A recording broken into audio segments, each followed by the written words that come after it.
రాజకీయంగా ఒక political pressure తీసుకొస్తే తప్ప ఈ పరిస్థితిలో మార్పు రాదని చెప్పేసి వాళ్ళు చెప్తా ఉన్నారు. మరి పొలిటికల్గా మార్పు తీసుకురావాలంటే ఏం చేయాలా? నివాస ప్రాంతాల్లో ఎమ్మెల్యేలు ఎంపీలు నివాసం ఉండే ప్రాంతాల్లో మన పోరాటాలని ఉధృతం చేయాలి. ఆ రకంగా చేసినప్పుడే వాళ్ళు కదిలే పరిస్థితి అనేది ఉంటుంది. రోజు రోజుకి స్టీల్ ప్లాంట్ దిగజారిపోతూ ఉంది. పర్మనెంట్ ఎంప్లాయీస్కి జీతాలు లేవు, కాంట్రాక్ట్ లేబర్కి జీతాలు లేవు. ఏ రోజు ఏం జరుగుతుందో తెలియని గందరగోళ పరిస్థితిలో ఈరోజు పరిస్థితి అనేది ఉన్నది. మరి ఈ పాలకులు ఏం చేస్తూ ఉన్నారు? స్టీల్ మంత్రి గారు వచ్చే 45 రోజుల్లో దీన్ని గాడిలో పెడతానని చెప్పారు. ఇప్పుడు దగ్గర 3 నెలలు అవుతుంది. ఏ అతిగతి లేని పరిస్థితి అనేది ఉంది. ఒక చిన్న ఉదాహరణ మీకు చెప్తాను. ఇప్పుడు మన స్టీల్ ప్లాంట్కి 5,000 కోట్లు కావాలి, రా మెటీరియల్ కావాలి. 3 ఫర్నేసులు నడిపితే మనందరికీ పని ఉంటుంది, లాభాలు వస్తాయి. ఇప్పుడు ఒక ఫర్నేస్ మాత్రమే రన్ అవుతుంది, అందువల్ల నష్టాలు వస్తున్నాయి. ఈ విషయం వాళ్ళకి కూడా తెలుసు. కానీ మన స్టీల్ ప్లాంట్కి కావాల్సిన నిధులు ఇవ్వడానికి కేంద్ర ప్రభుత్వం దగ్గర డబ్బులు లేవు.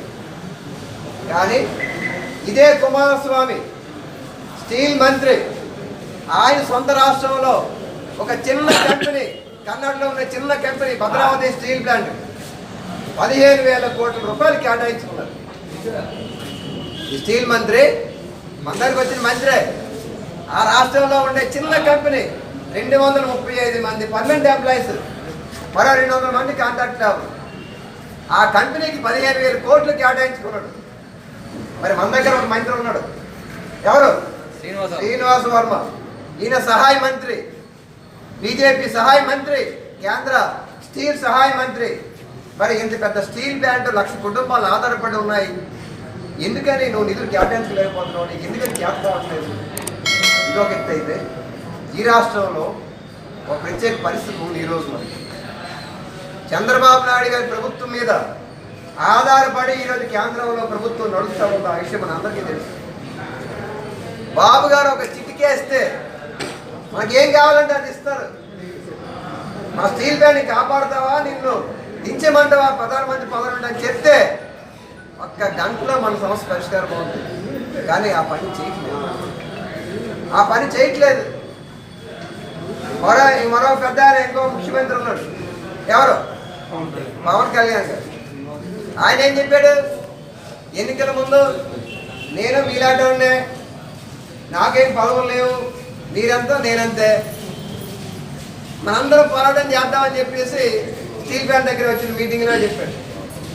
మరి ఇప్పుడు పదవి ఉంది కదా, 21 మంది ఎమ్మెల్యేలు ఉన్నారు, 1 ఎంపీలు ఉన్నారు, ఉప ముఖ్యమంత్రిగా ఉన్నావు రాష్ట్రానికి.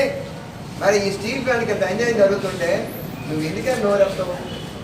ఇది మనం ప్రశ్నించాల్సింది. నేను ప్రశ్నించడానికే పుట్టాననే, ఏం ప్రశ్నిస్తున్నావు? మరి ఇంత అన్యాయం జరుగుతుంటే నువ్వు ప్రశ్నించడం లేదా?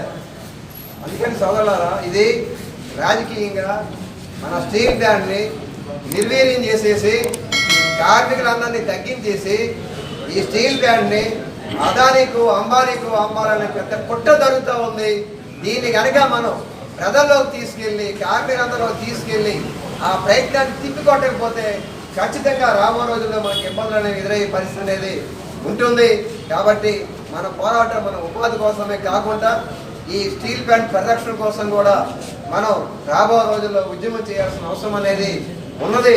దాంట్లో భాగంగానే రేపు ఆదివారం 29వ తారీఖున కోరంపాలెం టెంట్ నుండి గాజువాక, వడ్లపూడి గాజువాక మీదుగా పెదగంటాడ దగ్గర ఓ పెద్ద ఎత్తున పాదయాత్ర, అలాగే పెదగంటాడలో భారీ బహిరంగ సభ నిర్వహించాలని చెప్పేసి మొత్తం ప్రధాని అందరికీ తెలియజేసేలాగా ఈ స్టీల్ ప్లాంట్ జరుగుతున్న అన్యాయాన్ని మనం ఎలుగెత్తి చాటేలా కార్యక్రమం ఉండాలని చెప్పేసి మనందరం అనుకోవడం జరిగింది. ఆ కార్యక్రమంలో కూడా మీరు అందరూ కూడా పాల్గొని ఏప్రిల్ తెలియజేస్తా ఉన్నాం.